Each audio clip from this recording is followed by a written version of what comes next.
नमस्कार. राष्ट्रवादी काँग्रेस पार्टी शरदचंद्रजी पवार साहेब या पक्षाच्या तर्फे जन आक्रोश मोर्चा होत आहे. तो मोर्चा 3 तारखेला सिडको एक्झिबिशन येथे सकाळी 9 वाजता होत आहे. हा जन आक्रोश मोर्चा सातत्याने वाढत असलेल्या डिझेल, पेट्रोल, इंधन दरवाढी विरोधात होत आहे. हा मोर्चा महिलांवर होणाऱ्या अत्याचाराविरोधात होत आहे. हा मोर्चा युवकांना ज्या पद्धतीने कॉक्रोच म्हणून हिणवलं जातं त्या विरोधात होत आहे. सातत्याने सर्वसामान्य जनतेच्या विरोधामध्ये सरकारचं झालेलं दुर्लक्ष त्या विरोधात होत आहे. आणि या मोर्चाला राज्यभरातले सगळेच महत्वाचे नेते येत आहेत. हा मोर्चा जो आहे माननीय शशिकांत शिंदे साहेब प्रदेशाध्यक्ष यांच्या नेतृत्वात होत आहे.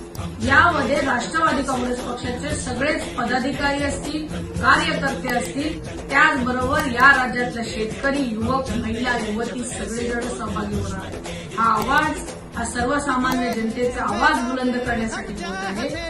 त्याचबरोबर हा सर्वसामान्य मोर्चा नसून सर्वसामान्य जनतेचा आवाज शासनापर्यंत पोहोचवण्यासाठीचा हा मोर्चा आहे.